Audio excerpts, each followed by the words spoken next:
Ride along each week as we share proven strategies to strengthen your business, energize your team, and create the business success you've been dreaming about.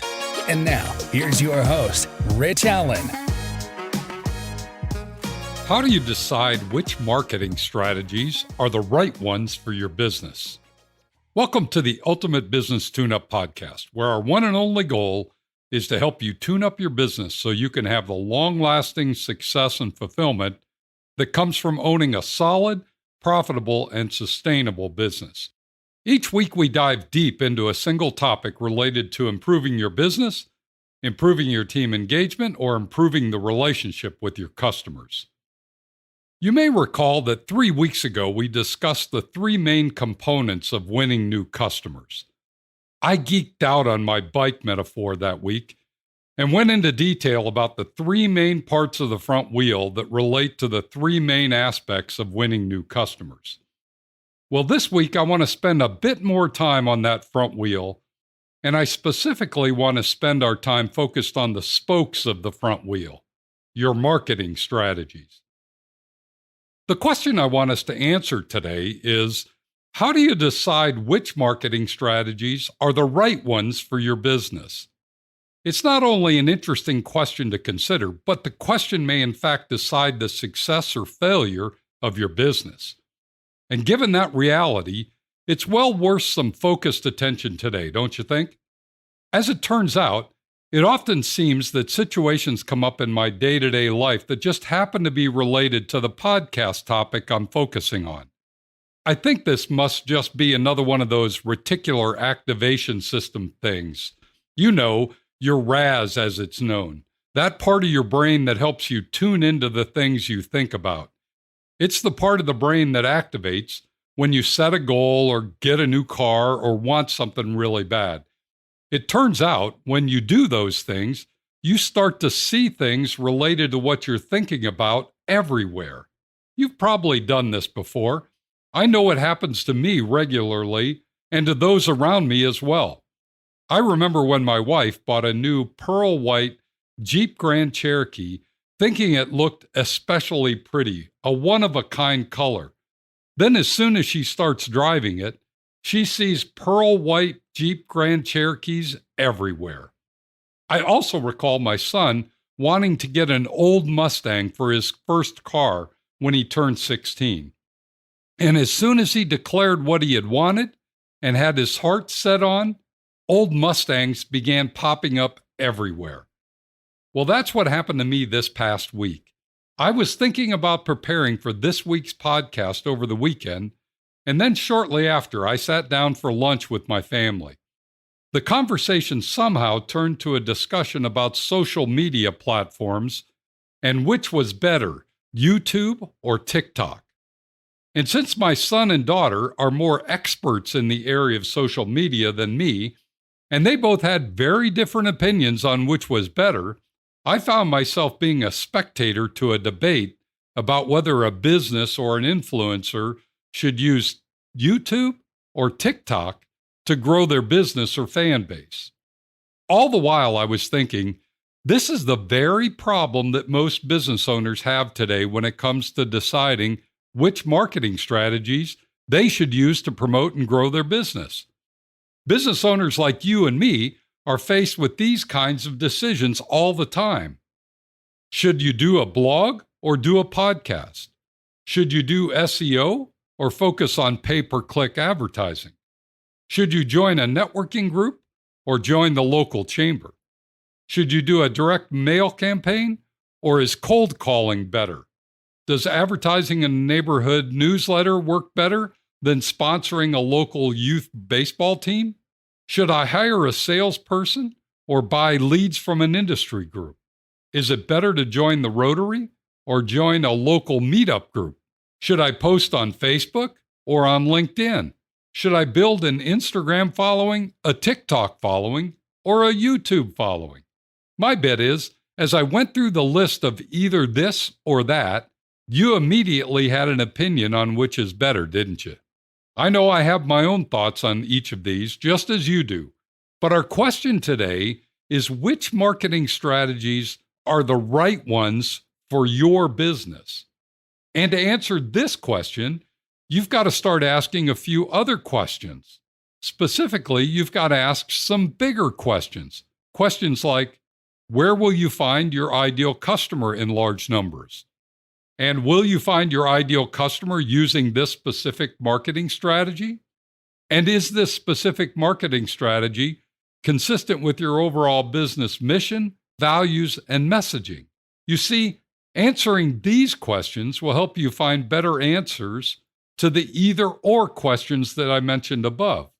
You see, answering these questions will help you find better answers to the either-or questions I mentioned earlier. So, knowing that getting this right is critical to the success of your business, let's put this into a step-by-step process. I'm not sure about you, but I find it much easier to take action when there's a first do this, then do that sequence to follow. So here we go. Step number 1, make sure you have the definition of your ideal customer handy. We discussed this back on November 18th, just 3 episodes ago. If you haven't done this exercise yet, you must do it before you can go to step number 2. Trust me, this is very important. Step number 2, make the decision to identify at least 5 or 6 marketing strategies for your business. Remember, these are the spokes on the front wheel of your bike, and you need at least 5 or 6 spokes to keep a steady flow of leads coming into your business, no matter which specific marketing strategies you decide to use. Step number 3, decide what budget you're going to allocate to your marketing strategies. Typically, this ranges from 2% to 10% of your revenues. For early stage, high growth businesses, it may be even higher. But if you're like most businesses, you'll be somewhere in the 5 to 7% of revenues range.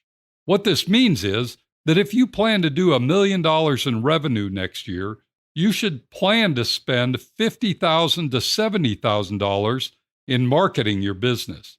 And if you divide that by 5 specific marketing strategies, that means you should have about $10,000 plus or minus to spend on each of these strategies that you choose. But wait, if you know you don't have that much money to spend on marketing yet, don't stop here. I'd recommend you buy the book Guerrilla Marketing by J. Conrad Levinson. It's chock full of marketing ideas you can use without spending much money on any of them. Step number 4 is using your ideal customer profile as a guide to select the 5 or 6 marketing strategies you want to use. Don't expect you're going to get them all right, but it's important to identify the ones you're going to start with. This is often a starting place for getting to the right strategies later on. By having several to compare and contrast, you'll soon begin to identify which truly work for your business and which don't work so well. Which brings us to step number 5. Set up a weekly tracking system for each of the marketing strategies you choose. Each week you want to track how much you spent and how many leads you generated using that marketing strategy. Ideally, as you track this for several weeks, you'll be able to calculate your cost per lead for each of the strategies you're using. The goal here is to compare which strategies are generating good leads, and then which strategies are generating good leads at the lowest cost per lead. We all know that some strategies will generate leads, but they may not be very good leads. Many will not fit the profile of your ideal customer. We want to identify which strategies fall into this category. There may also be some strategies that generate good leads, but the cost per lead is much higher than you can afford over the long term. We want to know these as well. But the only way we're going to know which is by setting up a weekly tracking system and measuring our results. Now finally, step number 6 is to make changes in your selected marketing strategies and/or in your budget allocation for each strategy based on the results of your weekly tracking system. If a specific strategy appears to be working, then increase the spending on that strategy. If a specific strategy is not working, then stop it or reallocate your budget to a new strategy or to the ones that are working better. I hope this makes sense. It's not that complicated, but it's also an area of business where there's no one right answer. Each business is uniquely different, and the marketing strategies that work for one business may not work for another. So don't get drawn in by someone telling you that you should use a specific marketing strategy. The only way you'll know if it's right for your business is to make sure it's in alignment with your ideal customer, to establish a budget spending level, and then test and measure your results. If you follow this 6-step process, consistently track and measure your results, then allocate and try new strategies, over time, you'll build a powerful marketing program that not only provides you with the right kinds of qualified leads, but you'll be doing it at a cost per lead that's far lower than your competitor, who's simply hoping it'll work and trying to get it right. As always, if you have specific questions about this particular topic, please don't hesitate to reach out and ask. I'd be glad to help you think through the 6-step process and find your rhythm on testing and measuring your marketing strategies to find the best ones for your business. And thanks for sharing this podcast episode with your fellow business owners. In many cases, they're probably a good source of leads for you already, and the better they get at generating leads, the more that will come your way. Thanks for joining me today. Be sure to tune in next week when we're going to discuss insider secrets. What makes this a special place to work? You won't want to miss it. Meanwhile, if you have a question, suggestion, or would simply like to connect, shoot me an email at rich@tourtoprofit.com. Now go make it a great week, and whatever you do, ride hard. Thank you for listening to the Ultimate Business Tune-Up. Make sure you subscribe so you don't miss any future episodes. In the meantime, find more resources at tourtoprofit.com and connect with Rich by sending a message to rich@tourtoprofit.com. Until next time, ride hard.